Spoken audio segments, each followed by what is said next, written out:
Hello everyone, welcome back to my channel. আৰু কি খবৰ আপোনালোক সকলোৰে ৰশ্মিৰ ভিডিঅ'ৰ অন্য এটা নতুন ভিডিঅ'লে আপোনালোক সকলোকে মই ৰশ্মিয়ে পুনৰবাৰ স্বাগতম জনাইছো।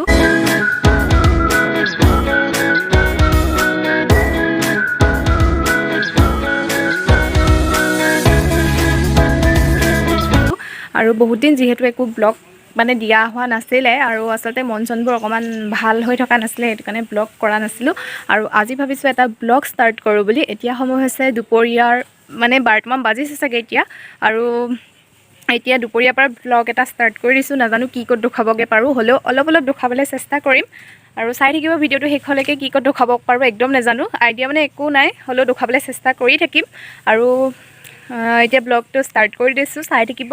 আৰু আপুনি যদি মোৰ চেনেলৰ নতুন হয় তেনেহলে চেনেলটো প্লিজ এবাৰলে হলেও সাবস্ক্ৰাইব কৰি দিব। এতিয়া আহিছো বাৰীলে, আসলতে লাই পাত বুটলিবলৈ আহিছো। এখিনি লাই শাক হয় আৰু আজি মানে মই ভাত ৰান্ধনি হয় আৰু হেতু কাৰণে ভাবিছো আজি লাই শাকৰ লগত মাছৰ মাথা দি পেলাই কিবা এটা বনাম বুলি, মানে ভাজি বনাম আৰু লাই পাত আৰু মাছৰ মাথা তেনেকে বনাম বুলি ভাবিছো। হেতু কাৰণে নিবলৈ আহিছো লাই শাক। এই বস্তু এটা দেখাবলৈ লৈছো, মই আগৰবাৰ যে বেঙেনা দেখাইছিলো তেতিয়া কলি চক, এতিয়া কিমান ডাঙৰ হৈ গ'ল আমাৰ বেঙেনা, একদম পুৰা ডাঙৰ হৈ গৈছে।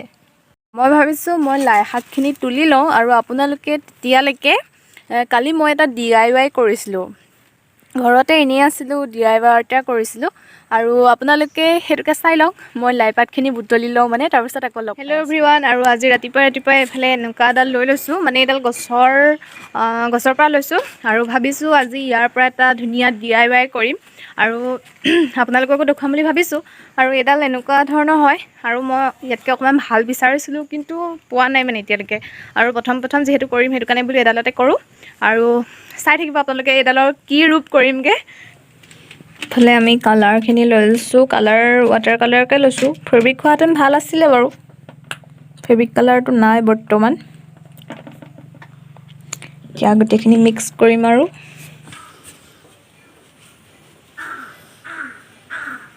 জিলিকিছে নাই বাৰু এই গছৰ ডাল দেখিছেনে, একদম পুৰা য়েল্লো কৰি দিছো। আৰু ব্ৰাছ লৈছো এইডালেই, মানে আচলতে ইয়াৰ এইবোৰ মানে অলপ খহটাই টাইপৰ যে, ইডাল ব্ৰাছ কৰিবলৈ অলপমান প্ৰব্লেমৰ নিচিনাই হয়।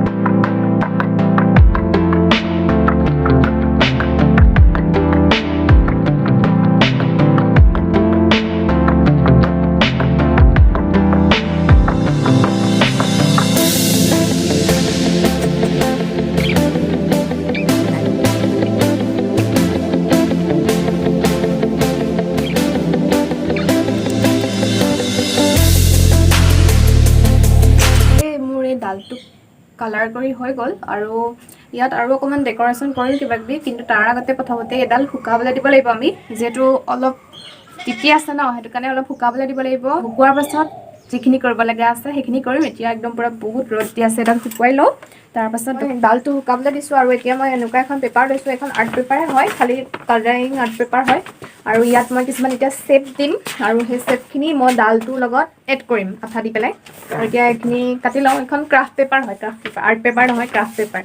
আৰু শ্বেপখিনি এনেকুৱা অকমানিকে লাভ বনাইছো কেইটামান, আৰু এইখিনি কিবা কিবি কৰিম আৰু এইফালে ইয়াত DIY মোৰ কমপ্লিট হোৱাৰ পাছত আচলতে যিকেইটা লাভ বনাইছিলো ইয়াত এইকেইটা এনেকে অকমান আৰু ভাল লাগিবলৈ দি দিছো।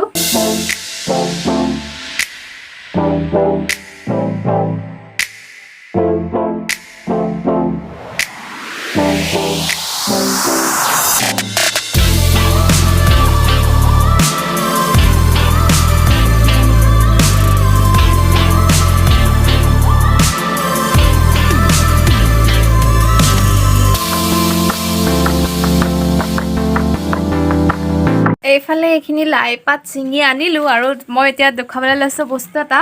এই খিলা চাওক কিমান ডাঙৰ ধুনীয়া লাই পাত, আমাৰ ঘৰৰ দেখিছে কিমান ধুনীয়া লাই শাক হৈছে। ভিডিঅ'টো চাই কেনেকুৱা পালে, মানে DIYটোৰ কথা কৈছো আৰু নিশ্চয় ভালেই লাগিলে চাগে। অতি চিম্পলকে বনোৱা, এনেই মন গৈছিলে কাৰণে কিবা এটা বনাবলৈ চেষ্টা কৰিলো।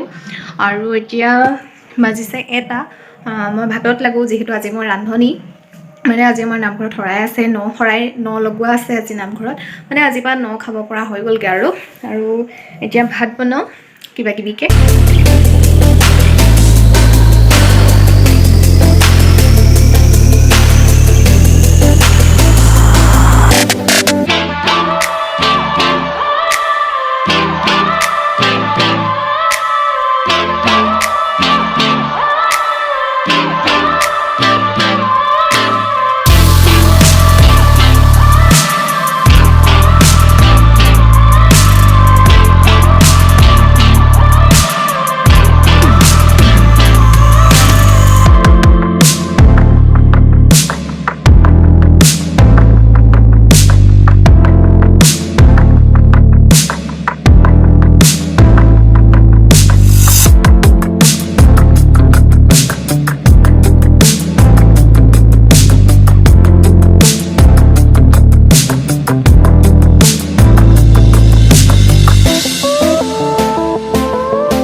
মই কেতিয়াবাতে আজৰি হ'লোঁ আৰু ইটো সিটো কিবা কিবি কৰি থাকোঁতে এতিয়া একদম পূৰা গধূলি হৈ গ'লগৈ মানে এতিয়া প্ৰায় 5টামান বাজিছে আৰু মই কেইটামান অনলাইন অৰ্ডাৰ দিছিলোঁ মিছ'ৰ পৰা আৰু সেইখিনিও আজি আহি পেলাই একদম মোৰ ওচৰত পাই গৈছেহি আৰু এইখিনি পাৰ্চেল তাকে বোলো আপোনালোকৰ আগতে দেখুৱাওঁ কি কি অৰ্ডাৰ দিছিলোঁ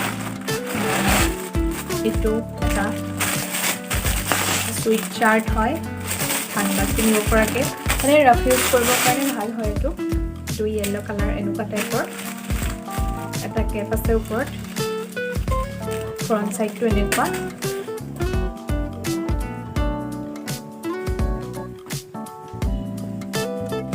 দেখাত বহুত পাতল হ'ব বুলি ভাবিছিলোঁ কিন্তু বহুত বেছি উম আছে কাপোৰটো ধুনীয়া হয় এতিয়া দেখাবলৈ লৈছোঁ এইটো আচলতে মানে ফুল নহয় হাফো নহয় মানে জিন্সৰ লগতে পিন্ধিব পৰা জেকেট টাইপৰ এইবোৰ এনেকুৱা টাইপৰ এনেকুৱা এটা দিছিলোঁ অৰ্ডাৰ ইয়াৰ কালাৰটো বটল গ্ৰীণ হয় এইটো বহুত ধুনীয়া আহিছে এইটো নম্বৰতে দেখাবলৈ লৈছোঁ এইটো এটা জিন্স হয়